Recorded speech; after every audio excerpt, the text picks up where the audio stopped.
Como hemos venido hablando del tema de la arquitectura, una de las cosas principales es el ciclo de vida de un widget, el cual es el elemento por defecto dentro de Flutter y el que siempre vamos a estar escuchando a la medida que estemos programando. Existen dos tipos de widget, uno es stateless y otro es stateful. En el caso del stateless, vamos a ver que este widget solo tiene un ciclo de vida en el cual lo vemos reflejado como un build. Eso significa que como el stateless no tiene un estado, no cambia en el tiempo, se mantiene fijo, por eso el único elemento que vamos a conseguir dentro de un stateless es el build, que lo veremos en el código. Pero también tenemos el stateful. El stateful widget sí tiene diferentes temas en el ciclo de vida. De hecho, vemos aquí un ciclo de vida donde iniciamos con createStates, que pues es el primer método que se ejecuta Flutter y que pues sirve para crear el estado y que este es insertado dentro del árbol que tiene Flutter, que es el árbol de widgets. Cuando se coloca createStates o se llama createState, ya se entiende que el widget está montado, que ya está dentro de la jerarquía del árbol de widgets. Luego de eso tenemos el initState, que es lo que va a servir para nosotros es inicializar el state. Significa que vamos a inicializar el estado de cualquier cambio que exista en ese widget. Cuando hablamos de cambio, pueden ser valores, colores, propiedades de algún componente.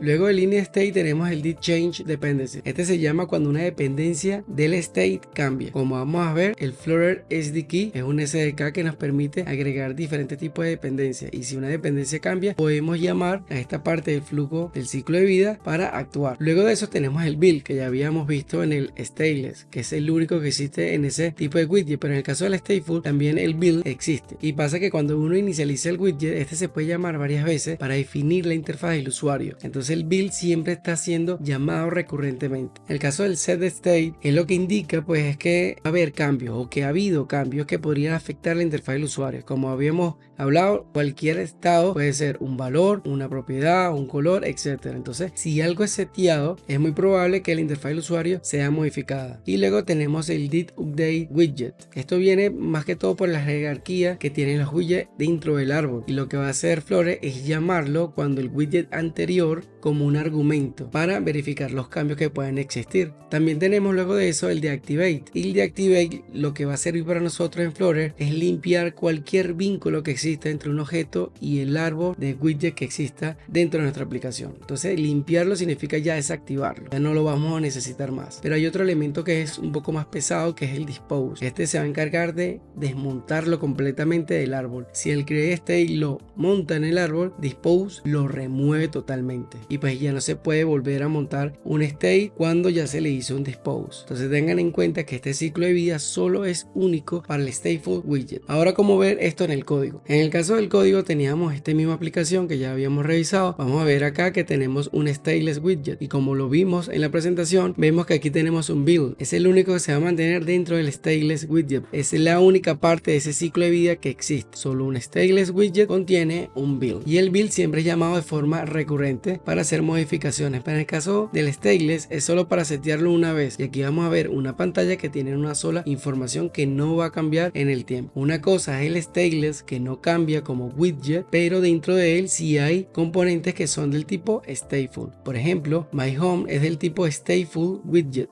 Significa que este widget sí va a modificarse a lo largo del tiempo si el estado cambia, y lo que va a pasar acá es que el stateless es una caja grande que contiene un widget adicional que es del tipo stateful, o sea que solo lo que va a cambiar dentro de esa caja va a ser ese componente pequeño que es del tipo stateful, pero no va a afectar nada a ese widget. Entonces vean una relación de 1 a 1. Stateful solo contiene un build donde se setea cierta información, y cuando él setea, en ese seteo va un stateful. Yo aquí pues pude haber no llamado a alguien y pues ya el componente sería completamente stateless. Nada del componente, nada de la caja va a cambiar, pero en este caso tiene un stateful que es my homepage. Y yendo al otro componente, y yendo al otro widget que es el stateful widget, vamos a ver acá que nosotros extendemos esa clase para que esta clase que se llama my homepage pueda absorber todas las propiedades que tiene un stateful widget, que aquí están básicamente explicadas. Una vez que nosotros extendamos del stateful widget, vamos a ver que la clase que está acá, my homepage state, que extiende a su vez de esta que está aquí, o sea que esta clase extiende de esta y esta clase extiende de esta otra. Eso por buenas prácticas de programación. En el caso de esta clase, que es del tipo stateful, vamos a ver que una de las cosas principales que vemos es el create state. Create state lo habíamos hablado de que es el primer paso dentro de ese ciclo de vida que se llama para crear el estado, o sea que ese widget ya es creado dentro del árbol y es lo primero que se llama. Luego de eso yo puedo llamar de alguna u otra forma los diferentes estados. No siempre van a estar los estados llamados de esta manera, solo están aquí de forma ilustrativa. Dependerá de la aplicación de si algunos de estos pasos del ciclo de vida van a existir o no en ese flujo. Luego de haber creado el create state o ese componente, ese widget, vamos a ver que tenemos el set state. El set state es parte del ciclo de vida cuando creamos un estado. El set state lo que le va a decir al widget completo es que esta variable counter que se va a sumar a sí misma va a afectar la vista del usuario. Eso significa que cada vez que nosotros incrementemos esa variable a 1, 2, 3, la vista también debe cambiar. Entonces setState le dice todo eso al widget para que el árbol sepa que allí en ese punto hay un setState y ese punto allí va a cambiar en algún momento cuando la variable se setee. Ahora en el caso de stateful vamos a ver que tenemos una clase que se llama myHomepage. Esta extiende de stateful diciéndole que toda esa clase va a ser un widget que va a ser del tipo stateful y que va a cambiar en algunas partes del árbol de widget. O sea que este componente va a ser interactivo, va a cambiar según el estado que tenga. Y como vimos en la presentación, vemos que aquí tenemos el primer paso del ciclo de vida, el create state, que nos va a permitir a nosotros crear el estado, o sea que exista el widget. ¿Cuál widget va a existir? Este que está aquí, que se llama myHomepage_state, que es este que está aquí abajo. Entonces, ¿este de dónde extiende? Extiende de esta clase. Entonces, por buenas prácticas, nosotros creamos una clase base. Esa clase base puede ser extendida por otras clases para poder tener el código de mejor manera y mejor lectura y por buenas prácticas.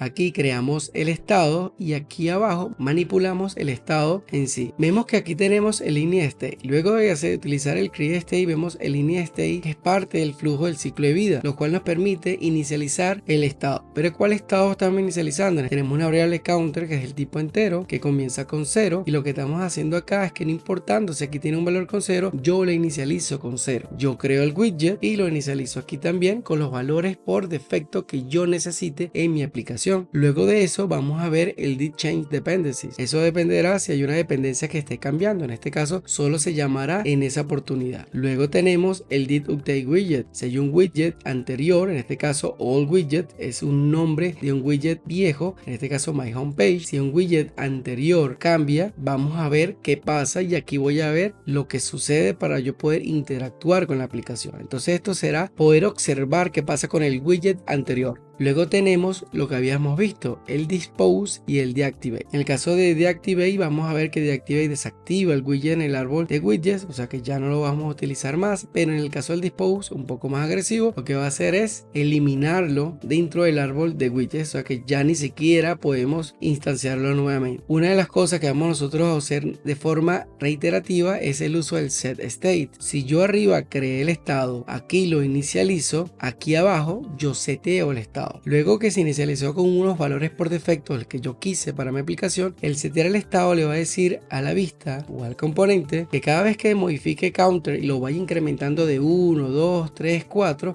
entonces la vista tiene que ir cambiando específicamente en ese punto. O sea que no toda la vista va a cambiar, sino ese elemento dentro de la vista. Esto nos permite tener una aplicación de forma reactiva y que solo tenga que cambiar dentro del árbol widget lo que sea necesario. Y setState setea el valor y de una vez hace una acción en cadena que permite actualizar la vista en ese momento con ese solo componente. En el caso del stateless solo se necesita el build, pero en el stateful también, como lo vimos en el ciclo de vida. Y build va a contener todos los elementos que se necesitan para construir esa vista, ese componente, esa clase, ese UI, etcétera. La idea del build es poder contener todos los elementos que yo necesito mostrar, pero a veces no es solo UI, a veces es un componente que se encarga de transformar ciertas cosas que otro componente muestra, pero build se encarga de construir todo lo que necesito para o mostrar o llevarle ese cambio a otro componente. En esencia, build es el componente que siempre se está manejando, el setState también, el createState, initState, y todo esto dependerán de activate, dispose, dedupdate y didChange, dependerán de la lógica que tengas para ese widget, para esa clase, para ese producto y para ese ciclo de vida que quisieses implementar con Flutter.